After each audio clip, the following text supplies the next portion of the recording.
Assalamualaikum warahmatullahi wabarakatuh. Selamat pagi para pejuang cuan. Gimana kabar kalian? Semoga kalian sehat semua dan saya doakan sukses semua buat kalian. Amin. Mantap jiwa ya. Semangat pagi kawan-kawan ya. Dan jangan lupa ya kawan, tetap secangkir kopi harus selalu ada buat menemani pagi Anda memantau market di mana arahnya sudah meronta-ronta ya teman-teman. Walaupun ada beberapa yang hijau royo-royo. Oke, seperti itulah ya keadaan market sekarang ini. Dan memang kita harus perlu antisipasi ya teman-teman, karena memang di bulan ini The Fed juga akan naikin suku bunga ya. Kita juga akan melihat rekapan CPI-nya naik berapa kayak gitu atau turun seperti itu. Maka dari itu bulan ini masih tergolong bulan yang masih rawan lah ya. Oke, di kesempatan kali ini teman-teman kita akan membahas perihal launch di mana dia mengalami kenaikan 2,28% ya teman-teman per video ini dibuat. Oke.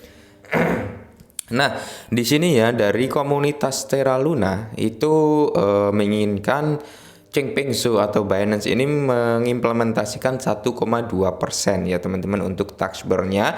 Dan jawaban dari GC Binance yang kemarin kita bahas bahwasanya itu harus on-chain terlebih dahulu. Nah, di sini kenapa dari komunitas ini menargetkan burn ini terhadap Changpeng Zhou ya, terhadap Binance kayak gitu teman-teman. Kenapa dari komunitas itu ingin sekali Changpeng Zhou ini mengimplementasikan hal tersebut gitu teman-teman, karena kalau kita mengulas dari awal benar dari cuitan Happy Kati Crypto ini ya teman-teman.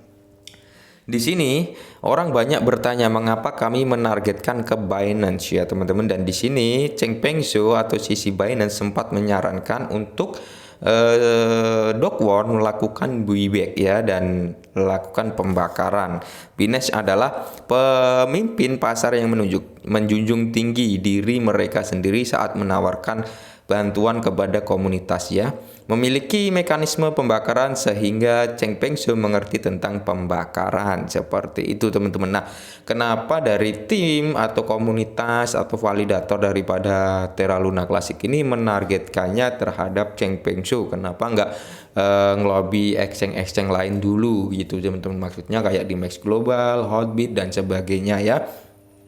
Kenapa nggak nargetkan ke ranah-ranah situ dulu, ke exchange kecil dulu ya, seperti itu teman-teman ya. Kenapa harus langsung to the point ke Binance atau Changpeng Zhou ya? Salah satunya karena dulu waktu pertama-tama kali si Luna ini kena di-pack ya teman-teman, itu yang memberi saran pertama yaitu dari Changpeng Zhou, di mana dia menyarankan si Dokwon itu untuk melakukan buyback dan lakukan burn daripada si Luna tersebut agar bisa menolong investor dan menolong harga daripada Terra Luna dulu ya teman-teman, seperti itu. Akan tetapi di situ ketika saran yang disampaikan oleh Changpeng Zhou itu ya bisa dikatakan ditolaklah secara halus oleh oleh si Dokwon dengan menerbitkan Terra Luna 2.0 seperti itu teman-teman ya.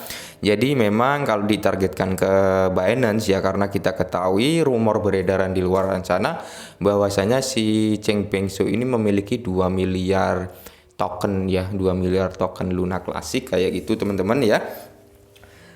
Ya tidak menutup kemungkinan kalau kita kembali lagi ke statement Changpeng Zhou kemarin bahwasanya itu harus terimplementasikan dulu untuk rantai blockchainnya si Luna Classic teman-teman, untuk tax burn tersebut ya.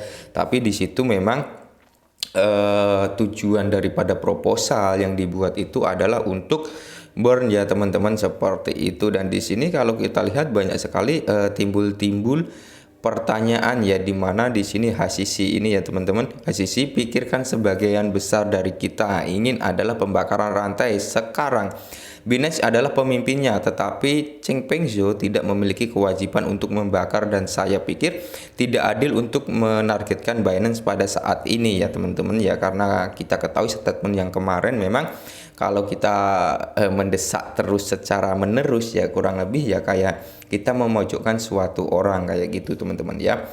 Terus saya percaya akan membantu launch karena dia memiliki rencana sendiri, jadi berkontribusi pada rantai 3568 di mana proposal tersebut menginginkan tax burn 1,2% yang membutuhkan ini secepatnya ya, seperti itu teman-teman. Nah, jadi kalau memang dari Changpeng Zhou-nya bisa menerapkan tax burn 1,2% ini, saya yakin ya untuk exchange-exchange di bawah Binance ya kayak KuCoin, Max Global, Holdbit, Gate.io dan sebagainya teman-teman, itu kemungkinan untuk mengikuti mengimplementasikan tax burn 1,2% itu untuk lobbynya cukup mudah gitu, karena untuk sekelas exchange terbesar di dunia kalau sudah menerima ya otomatis exchange-exchange yang di bawahnya juga akan mengikuti, kemungkinan besar seperti itu ya. Kembali lagi waktu dulu dia ngedelisi Luna kan diikuti juga oleh exchange-exchange kecil gitu teman-teman ya, jadi memang harus benar-benar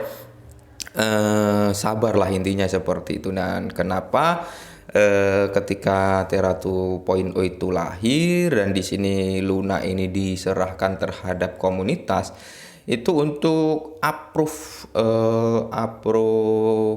sebuah proposal yang dijelaskan si Do Kwon, dia harus intinya mendapatkan persetujuan dari komunitas, terus mendapatkan persetujuan dari validator, barulah dari tim TFL itu akan meng-ACC proposal tersebut kayak gitu teman-teman. Bukan hanya menulis proposal, menggembar-gemborkan di akun Twitter, tapi nggak minta persetujuan dari validator dan sebagainya. Ya itu TFL nggak bisa ngapprove gitu teman-teman, memang harus benar-benar dapat persetujuan nih dari komunitas, ngajuin ke validator, dapat dukungan dari validator, baru dari validator itu mengajukan ke TFL, kurang lebih seperti itu. Dimana kalau semua